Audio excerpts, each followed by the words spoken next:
Hello friends, welcome back to my channel. শুরু করছি একটি ভিডিও। গতকালে দেবলীনার একটি খবর আমাদের প্রত্যেককে ভেতর থেকে নাড়িয়ে দিয়েছে, আমাদের প্রত্যেকটা মেয়েদের ভেতর থেকে সত্যি কথা নাড়িয়ে দিয়েছে। একটা মেয়ে যাকে আমরা সোশ্যাল মিডিয়াতে দেখতাম, খুব সুন্দর সে স্টেজ পারফরমেন্স করতো, এছাড়াও সে ব্লগ করতো, মানে ফেসবুকে, ইউটিউবে ব্লগ পোস্ট করতো মাঝে মাঝে।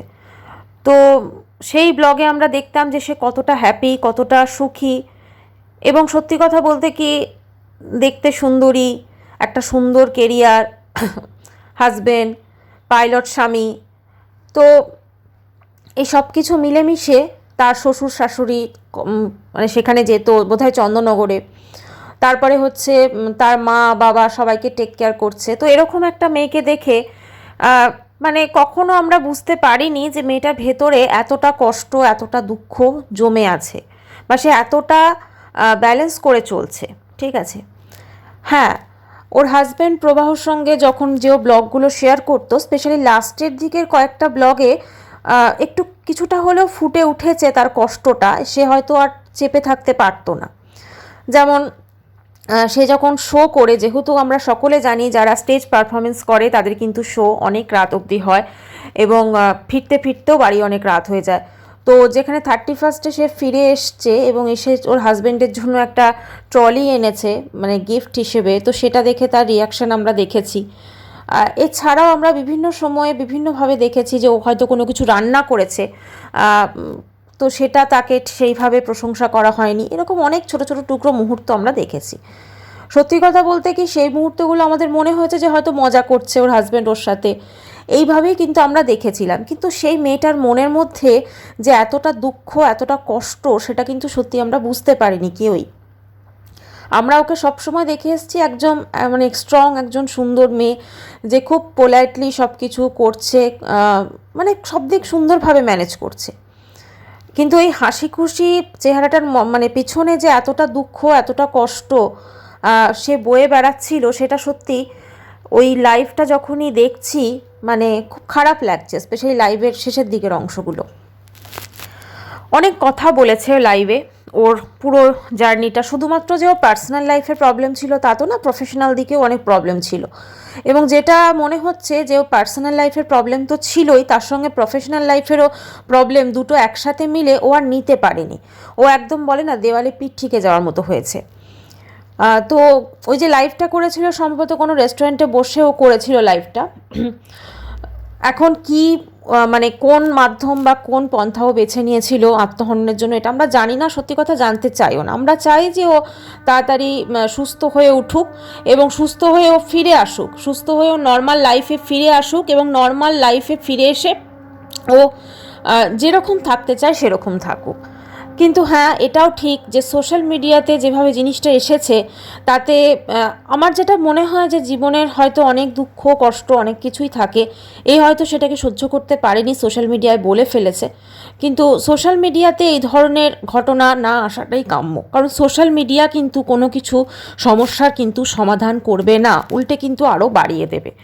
আজকে আমরা যেটা দেখলাম যে একটা হাসি খুশি মেয়ের একটা সুন্দর সংসার কীরকমভাবে অন্যরকম হয়ে গেল, তাই না? আমরা এটা বলতে পারি না যে তার সংসার শেষ হয়ে গেল, না। দেখুন, আজকে ওর হাজব্যান্ড যেরকমই হোক, ও অবশ্যই সেকে ভালোবেসে বিয়ে করেছে, হয়তো ওদের মধ্যে একটা আন্ডারস্ট্যান্ডিংয়ের একটা প্রবলেম হচ্ছিল, এবং সেটা যেটা আমরা ওর বন্ধুর কাছ থেকে জানতে পাচ্ছি যে অনেক দিন আগে থাকতেই নাকি, মানে বা বিয়ের পর থেকেই ওর লাইভেও বলেছে সেই সমস্যাটা ছিল, বিয়ের আগেও ছিল, বিয়ের পরেও ছিল। তো কথা হচ্ছে যে বিয়ের আগেই যখন এই ধরনের সমস্যা ছিল, তাহলে হয়তো ইমোশনের বশবর্তী হয়েও বিয়েটা করেছিল, ভেবেছিল বিয়ের পর হয়তো ঠিক হয়ে যাবে, কিন্তু ঠিক হয়নি, উল্টে একটার পর একটা বেড়ে গেছে। আরেকটা কথাও লাইভে বলেছে সেখানে, যে ওর মাকে নিয়ে প্রত্যেকের সমস্যা, প্রত্যেকের প্রবলেম। এক্ষেত্রে আরেকটা জিনিসও কিন্তু আছে, এখানে যে টোটাল জিনিসটা হয়েছে, তাহলে কি ওর মা কোনো কিছু, মানে মায়ের সঙ্গে কোনো কিছু ব্যাপার হয়েছে, মানে হয়তো তার কোনো কথা তাদের খারাপ লেগেছে বা কিছু একটা কি ঘটনা ঘটেছে, এটাও কিন্তু অবশ্যই ভাবা দরকার। আমরা সোশ্যাল মিডিয়াতে যা কিছু দেখছি সবটুকুই আমরা একতরফা দেখছি, আমরা অপোজিট সাইডের কোনো কিছুই আমরা জানি না, মানে আমি ওর হাজব্যান্ড প্রবাহর দিকের কথা বলছি, আমরা কিন্তু ওদিকটা কিন্তু জানি না যে ওদিকের কী ব্যাপার না ব্যাপার বা অ্যাকচুয়ালি কী ঘটেছে। কিন্তু কোথাও না কোথাও দেবলীনার চোখ মুখ এবং তার যে কষ্ট দুঃখ সেটা কিন্তু আমরা লাস্ট যে কয়েকটা ওর ব্লগ ছিল সেখানে কিন্তু দেখেছি।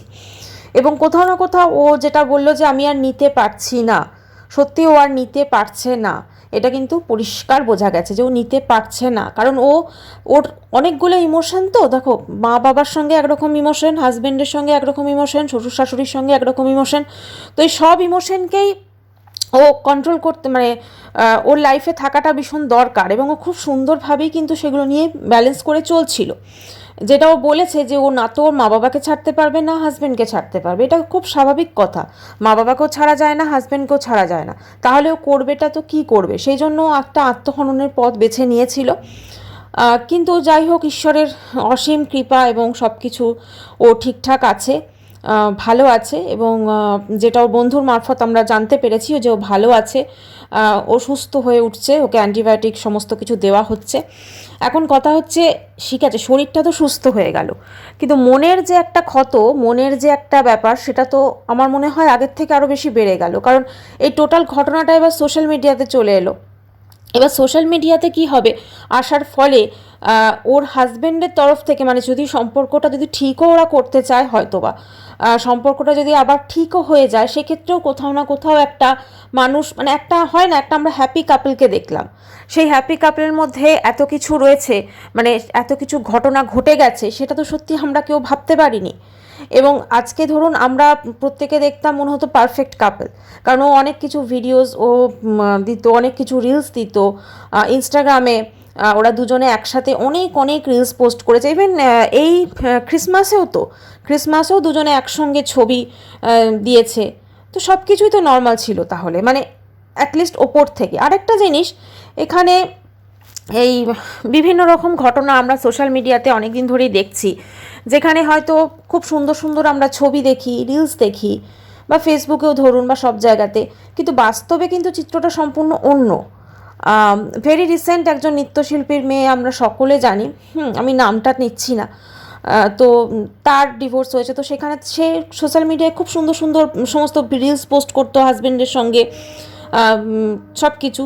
তো সে একটা কথা বলেছিল যে সোশ্যাল মিডিয়াতে যেগুলো আমি পোস্ট করছি ওগুলোই আমার লাইফ নয়, ওর বাইরেও লাইফ আছে। তো সেখানে আমার মনে হয়েছে যে এই মানুষটার সঙ্গে থাকা যায় না, তো সেটা আমি ডিভোর্স হয়েছে। আরেকটা দেখলাম যেটা ভেরি রিসেন্ট, মানে ঘটেছে, দেখে আজকেও আসছে, দেখবেন আপনারা, জয়জিৎ যেটা, তো তিনিও যে তার ওয়াইফের সঙ্গে ডিভোর্স, অনেকদিন কানাঘুষো শোনা যাচ্ছিল, তো ডিভোর্স হয়ে গেছে।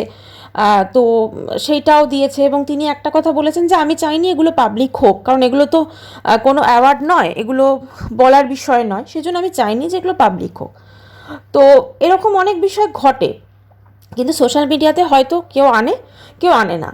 এখন এর ক্ষেত্রে যেটা হয়েছে, মানে বাধ্য হয়ে একটা লাইভ করে ফেলেছে, কারণ একটা কথাও বলেছে যে আমার বলার মতো কিন্তু কেউ নেই।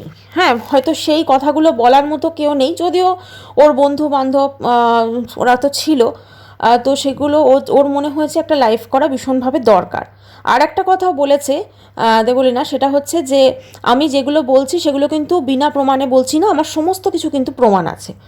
তো সব কিছু মিলেমিশে জিনিসটা অত্যন্ত সিরিয়াস জায়গায় চলে গেছে, সেটা কিন্তু বোঝাই যাচ্ছে। তার কারণ একটা সম্পর্ক যখন একদম একদম শেষ পর্যায়ে চলে যায়, বা হয়তো সহ্যের বাইরে চলে যায়, তখন মানুষ গিয়ে কিন্তু এইরকম একটা ডিসিশন নেয়। এবং এইভাবে সোশ্যাল মিডিয়াতে লাইভ করা, তারপরে এরকম একটা ডিসিশন, জীবনের চরম সিদ্ধান্ত নেওয়া, এটা কিন্তু খুব একটা ইজি নয়। যদিও আমরা এখনও জানি না ওর হাজব্যান্ডের, মানে অপোজিট পার্টি যারা আছে প্রবাহর দিকে, কোনো রকম রিয়াকশান আমরা জানি না। তো একটাই বলবো যে যদি ঠিক হওয়ার কোনো কিছু অবকাশ থাকে, তাহলে যেন ঠিক হয়ে যায়। কারণ একটা সম্পর্ক গড়াটা খুব মানে কষ্টের, তো সেটা ভেঙে যাওয়াটা 2 মিনিটের ব্যাপার। আর সবথেকে বড় কথা, আমার যেটা মানে দেবলীনাকে দেখে মনে হলো, ও কিন্তু ওর মাকেও যেমন ভালোবাসে, ওর হাজব্যান্ডকেও কিন্তু সেম ভালোবাসে। ফলে ও কিন্তু কাউকে ছাড়তে পারছে না, এটাই কিন্তু ওর সবথেকে বড় কষ্টের জায়গা, যে ও কাউকে ছাড়তে পারছে না, আর কাউকে পারবেও না। আর এটা তো ঠিকই, যদি মেয়েরা বিয়ের পর কি তার মা বাবাকে ভুলে যাবে?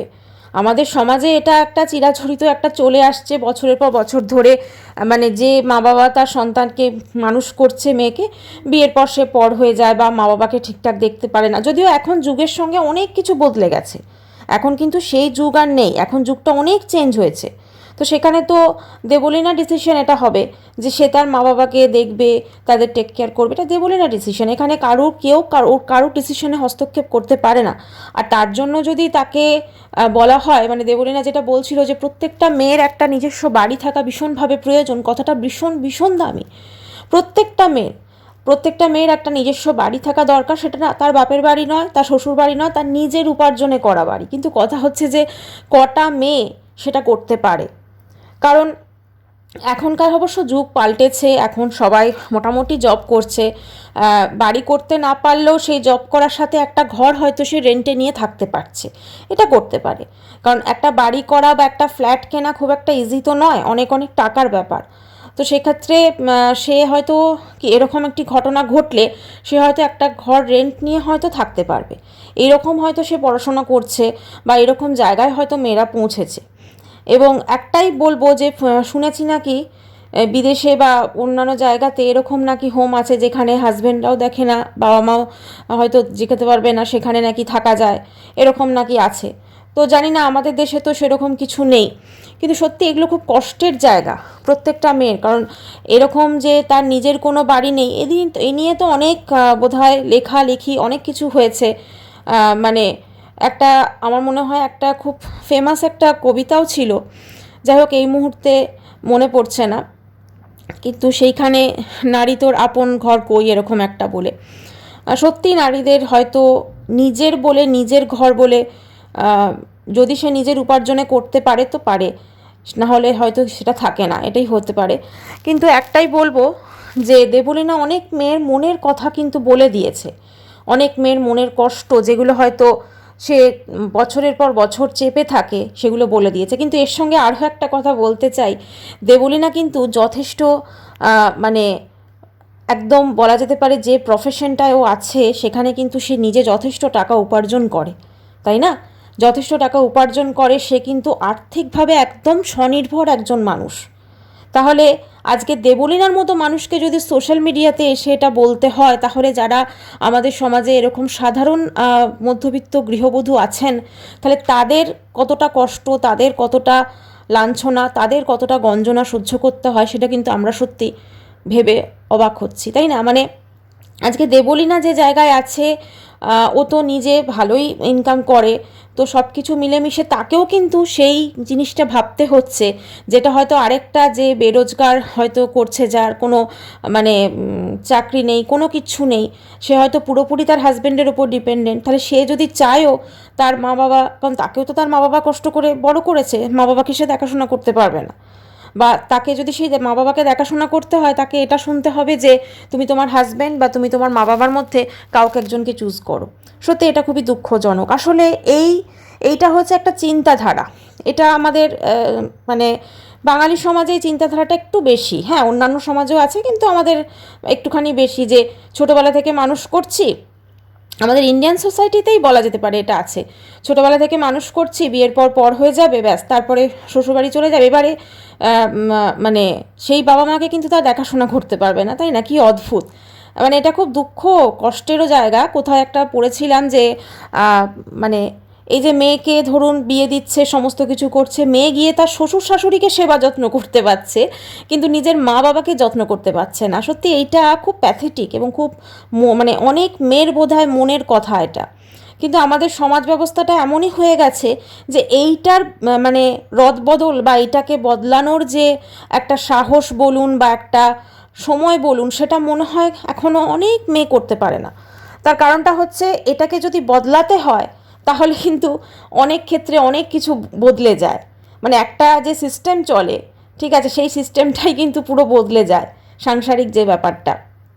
কারণ অনেক মেয়েই হয়তো তার বাবা মাকে সেবা যত্ন করতে চায়, বাবা মাকে কিছু হয়তো কিনে দিতে চায়, বাবা মাকে, এমনকি সে যদি উপার্জনও করে, মানে এখন যেটা দেখলাম যে সে যদি উপার্জনও করে তাহলেও কিন্তু সে করতে পারছে না। সত্যি এটা ভীষণ প্যাথেটিক। আজকে দেবলীনা যখন এই কথাগুলো বলছিল, এই কথাগুলো আমার মনে হয় প্রত্যেকে আমরা যখন শুনছিলাম কোথাও না কোথাও এই কথাগুলো আমাদের প্রত্যেকেরই বোধহয় অন্তরে কোথাও না কোথাও আছে। হয়তো সেগুলো চাপা পড়ে যায়, হয়তো সেগুলো আমরা প্রকাশ করি না, কিন্তু এইগুলো দেবলীনার কথার সাথে সাথে সেই জিনিসগুলো কিন্তু খুব ভালোভাবে ফুটে উঠছিল। আজকে দেবলীনা সোশ্যাল মিডিয়াতে এটা বলতে পেরেছে, সে যে জায়গায় আছে তার নিজের সম্মান কোনো কিছুর পরোয়া করেনি, সে ইমোশনাল হয়ে সেই জিনিসটা বলতে পেরেছে। অনেকে সারা জীবন হয়তো এটা চেপে রাখে এবং চেপেই হয়তো এই দুনিয়া থেকে চলে যায়। যাই হোক, দেবলীনা অনেক স্ট্রং, এটাই বলবো। যা কিছু ঘটেছে সেটাকে যেন সে ভুলে নতুন জীবন শুরু করতে পারে, এটাই আমরা সকলে মিলে তার জন্য প্রার্থনা করি। সবাই ভালো থাকুন।